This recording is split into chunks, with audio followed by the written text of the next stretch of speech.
Good morning, everyone. Hope you all are doing well. I, Supriya Singh, welcome you all to the webinar organized by Sahara College of Nursing. So, today's session is on resilience to stress, the need of the hour. So, before starting this session, first and foremost, I would like to thank Professor Rosalie Nirmal, Principal, Sahara College of Nursing, for her tremendous efforts and positive motivation to make this event happen. So for this session, we are having two speakers amongst us. Chief Speaker, Mrs. Shalin Rizzi, Vice Principal, HOD of Mental Health Nursing.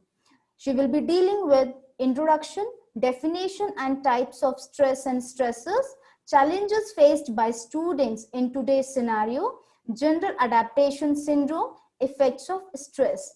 And our last session, that is stress management strategies, will be dealt by Ms. Neha Singh, Department of Mental Health Nursing.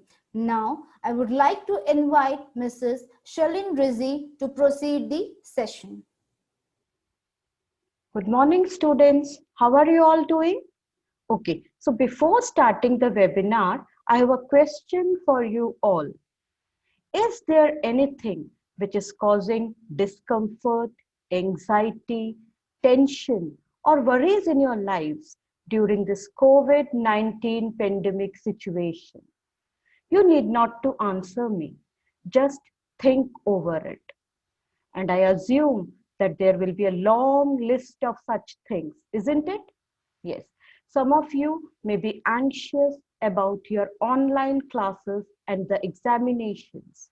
Some others may be worried about their own health and the health of their family members. And many of you will certainly be having discomfort or tension about the present uncertain situation. So, dear students, this anxiety, this tension, this discomfort is not only prevalent in you alone, but it is present in all the individuals globally due to this COVID-19 pandemic situation, thus proving the statement that stress is a universal phenomena. Stress is a universal phenomena as it is present in all the individuals, irrespective of their age, gender, caste, color, creed, religion, etc., right from the time of birth till the last breath drawn. It will not be an exaggeration to say that stress is present in all the individuals from womb to tomb. So before understanding what is stress, let's see the meaning of the word stress. So the word stress has been derived from a Latin word stringere, which means to draw tight. To draw tight here should not be taken in a literal sense. But then what does it mean? It means that stress adversely affects an individual physically, mentally, socially, spiritually, that is, in all the components of health as mentioned in the definition of health given by WHO. So this was the meaning of the word stress. Now let's see the definitions of stress. Here I have taken two definitions. First definition, according to this, stress is a state produced by a change in the environment. So what here the word environment, it denotes both the internal environment and the external environment. Internal environment is present within an individual. So whenever there is a change in the internal environment, which may be due to like disease processes, infections, hormonal imbalances, etc., or changes in the external environments, like it may be due to environmental pollutants, noise, lightning, crowding, traffic, etc. And the individual will perceive this change in environment as challenging, threatening, or damaging to his or her equilibrium or homeostasis. The condition caused is known as stress. So this was the first definition. Now we will move on to the next definition, which is given by Schaeffer. So according to Schaeffer, what is stress? It is the arousal of the mind and the body in response to demands made upon them. So here we have to understand that the key word is demand. So what does the word demands means? It means anything which causes stress in an individual will lead to the arousal of the mind and body, and thus the state which is caused is known as stress. So these were the two definitions of stress. Now we'll move on to the next thing or next slide, that is about stressors. So what are stressors? In simple terms, we can say that anything which causes stress in an individual is a stressor. And these stressors can be any internal event or it can be any external event. And these events will lead to many physiological, emotional, cognitive, or behavioral changes in an individual, thus making the person more susceptible or prone to various stress related diseases or illnesses. So this was all about the stressor. So next we are going to deal with the challenges faced by students in today's scenario. In today's scenario means during this COVID-19 pandemic situation. It will not be an exaggeration to say that the students are facing innumerable challenges in present time, isn't it? So some of the challenges which we have quoted here is like first, confinement at home. Why this confinement? To protect oneself and our loved ones from this infectious process. Next is intricate or busy schedule of studying through online classes. This is very complicated one. Many of the students are facing such problems and this occurs mainly due to the network issues. Next, a very big question about whether the final examinations will be conducted or not. If yes, how it will be conducted. What will happen to our new academic session? How we can protect ourselves and our family members from this infection or disease process. And dear friends, the final year students are also having a high level of stress and anxiety about their futures. So these were only few challenges which we have quoted here, which is faced by the students in the COVID-19 pandemic situation. Next, we'll move to the types of stress, very important thing. So here we have categorized stress based on two criteria. First criteria which we have taken is on the basis of duration.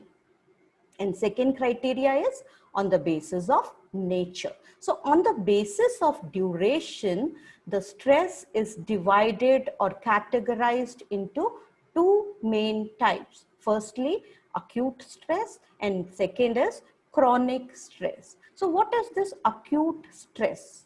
So acute stress is a short-term stress. Here, the symptoms will develop quickly and they do not last for a longer duration. For example, if you have given a task of delivering a speech, you will have that stress or anxiety till the time you have not delivered the speech. and after that you will be stress free. So this type of stress which is present for a shorter period of time is known as acute stress. Second is chronic stress.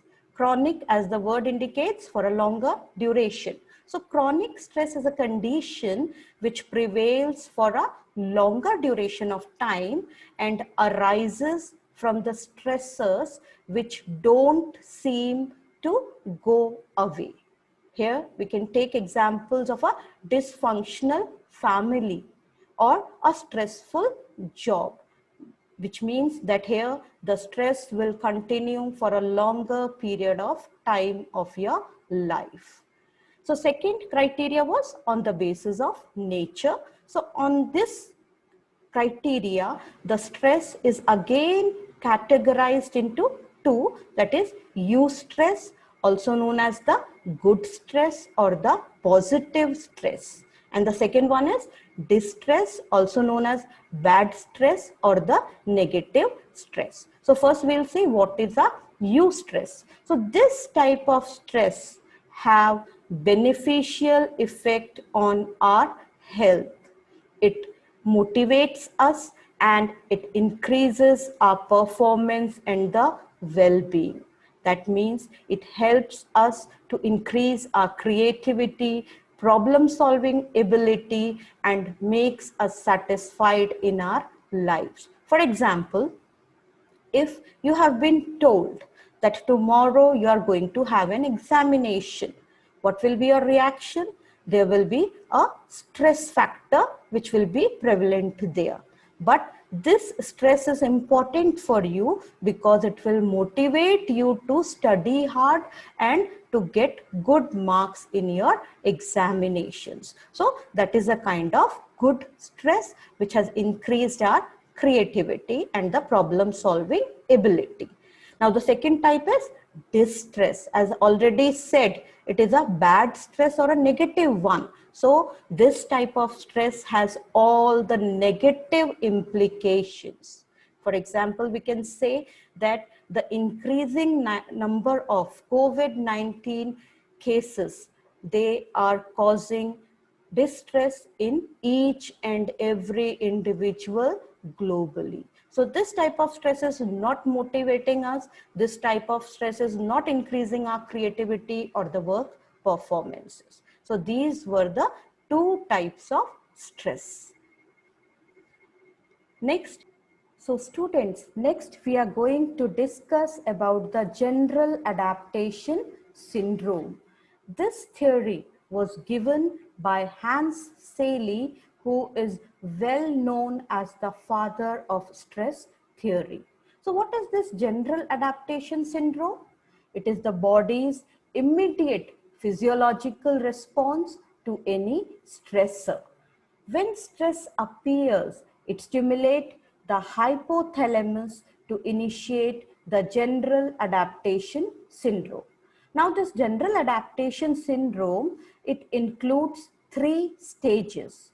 Firstly, the alarm stage, second is the resistance stage, and third is the exhaustion stage. So, we'll see them one by one. So, first is the alarm stage, also known as the fight or flight response of the body. So what is this? It is the body's initial reaction to a stressor. Whenever the stressor appears, it stimulates the hypothalamus, which stimulates the sympathetic division of autonomic nervous system and adrenal medulla. So here the main symptoms which will be present includes like increased heart rate, increased respiratory rate, increase in the blood pressure, increase in the blood glucose level, increased mental acuity, etc.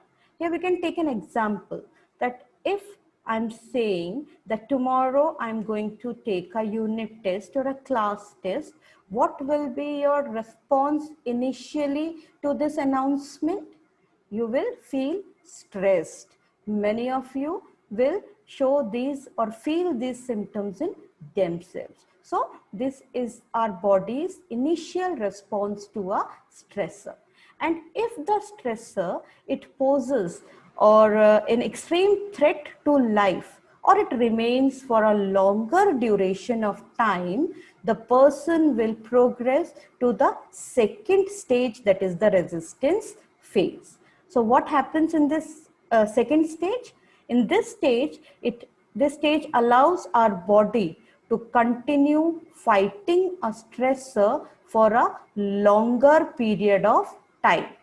Generally, in this stage, the coping will become successful and the stressor will be removed. But if the coping is not successful, then what will happen?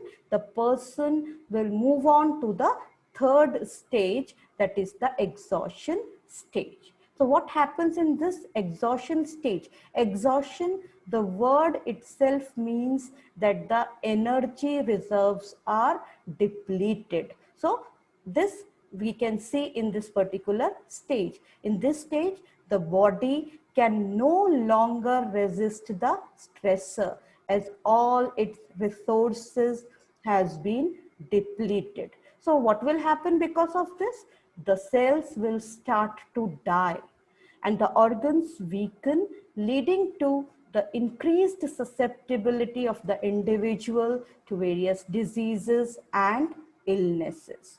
So this was all about the general adaptation syndrome, which is characterized or including three stages, that is the alarm stage, resistance stage, and the exhaustion stage. Now we'll move on to the next slide, which is showing the effects of stress. So as we have already discussed that stress has adverse effects on our body, mind, emotions and behavior. Here we'll discuss them. So the physical effects of stress includes like tightness of chest, increase in the heart rate, increase in the blood pressure, headaches, frequent infections, fatigue, skin irritations, etc. The various cognitive effects include forgetfulness, denial, poor concentration, worrying, muddled thinking, decreased creativity, negativity in the individual, and so on. Various emotional reactions include like blaming others, lack of interest in the things which we were earlier interested in, irritability, loss of confidence, depression, apathy or lack of emotions, apprehension, etc. And lastly, the various stress-related behavior can be evident in our day-to-day life. That means the person will become more prone to accidents. There will be loss of appetite, there will be insomnia, restlessness, and substance abuse is increased. That means more intake of alcohol, tobacco can be seen in the person. So these are the various effects of stress which we can notice on our body, mind, emotions and behavior. Now I would like to invite Ms. Neha Singh to continue this session further. I hope you all understand the previous topics which was earlier discussed in the webinar. Now, I am going to deal with stress management. So let's see about how to manage stress and one of the most important coping strategies which we discussed in this session. It involves the use of coping strategies in response to stressful situations. Coping strategies can be adaptive coping strategies, maladaptive coping strategies. Adaptive coping strategies generally involves the problem solving and try to prevent adverse effects. Whereas maladaptive coping strategies are those where a person has a negative coping skills and tries to attempt different responses of coping strategies. Now, let's see one by one all the adaptive coping strategies. First one is awareness. Awareness means each individual should know about their own mental abilities to cope up with the stressful situation and totally depend upon the individual capabilities. And the next is problem solving. Problem solving, as we all focus on problem solving, in which we can identify the problem and depends upon the capabilities to solve the problem. Next, positive thinking. Positive thinking, we all focus on positive thinking. So try to focus on positive aspects. It may help to reduce from all the stressful events. Next is mental ventilation. Ventilation is one of the most and good concept that we have to try to ventilate and express your feelings, which will help to reduce stress and stress some extent. So, for example, let's talk to your loved one is one of the best for mental ventilation and pent up your feelings. Time management and be organized. Always try to manage time and try to do things in an organized manner. Next, stay informed but within limits. As you all know, if you are informed with your loved ones, it is the most effective way.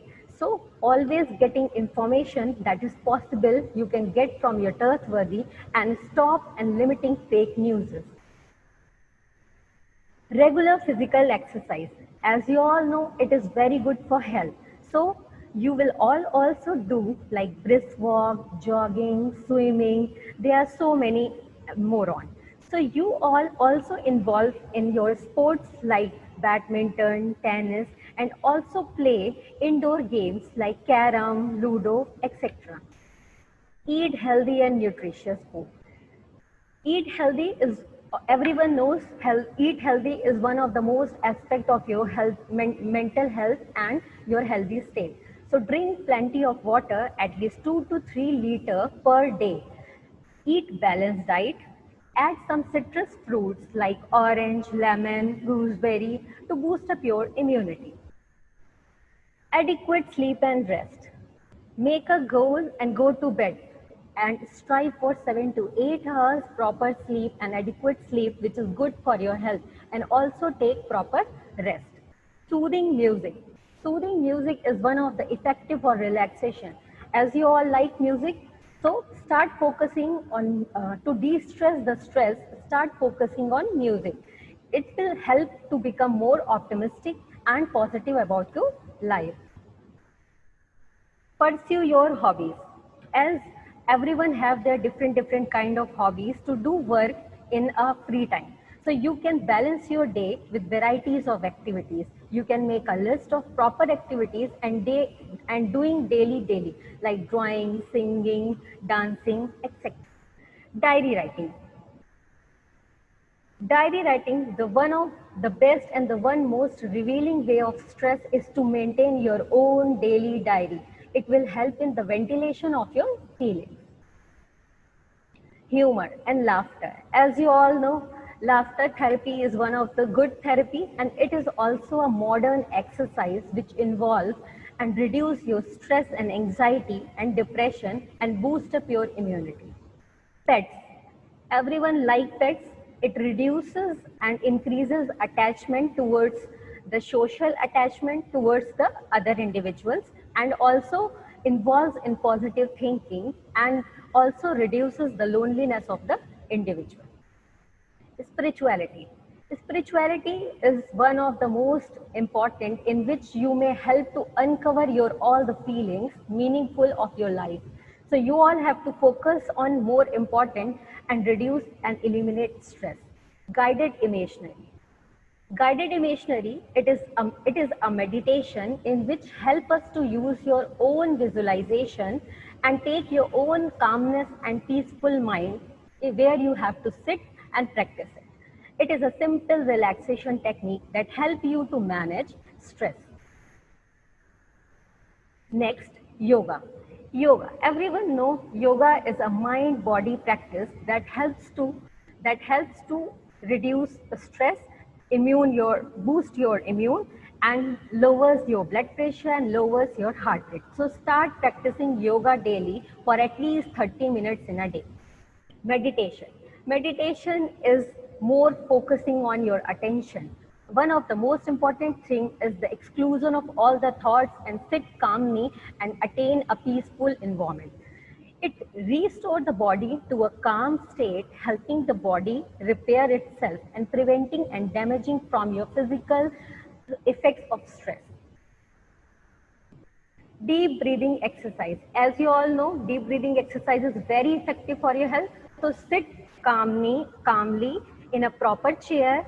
If take a breathe in by your nose, breathe out through your nose. If you breathe in, your belly is rise out. If you breathe out, your belly is lowers down. Practice 5 to 10 minutes and 3 to 4 times in a day. It is very essential and very good for your health. Progressive muscle relaxation. In progressive muscle relaxation, contraction of a group of muscles as you breathe in and relax, as you breathe out. So it is a method that relieve from your tension. So it is given by Eamon Jacobson. The main theme is mental calmness is a natural result of physical relaxation. If you work on physical relaxation, you can achieve mental calmness. So how we practice it? While inhaling contraction of one muscle group like upper thigh for 5 to 10 seconds while inhaling. After exhaling, suddenly release of the tension from a particular group of muscles. So from one group of muscle to another group of muscle, take a pause of 10 to 20 seconds for relaxation like buttocks. So there are many groups of muscles involved like forehead, jaw, neck, shoulder, arm, hands, buttocks, legs. It mostly work on stress, anxiety and insomnia. While your body is physically relaxed, you cannot feel anxious. Seek professional help. Seek professional help. You can go and take consultation with the mental health experts like psychiatrists, psychologists, sociologists, psychologists. There is no need of hesitation in seeking psychological help. Maladaptive coping strategies. As you all know, if you are not working properly and having a negative thoughts, then you adapting maladaptive coping strategies. One of them is like unhealthy diet pattern, disorganized life, anger and blame on ourselves, on others, derogatory comments to and about others, that is very disturbing, withdrawing from others, excessive intake of caffeine, substance abuse like alcohol, and so on. Hope you all clear with the content. Now let me invite Mrs. Sharlin Razi ma'am to continue with the session. Thank you, Neha. So hope students that all of you have understood what is stress, what are the stressors, and what are the various adaptive coping strategies. So to conclude, I want to focus mainly on 3 factors which are required for the healthy resolution of stress. And these 3 factors are: firstly, the realistic appraisal of the precipitating event.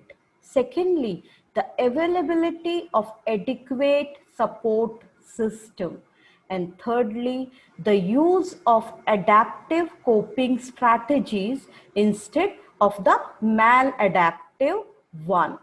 So there is a takeaway message for you all, that is, within every setback or obstacle, there is a seed of an equal or greater advantage or benefit, and your job is to find it out. So students, with this, we have came to the end of this webinar. Hope you all have understood and this webinar has been helpful to you in dealing with the stressful situations. Thank you all.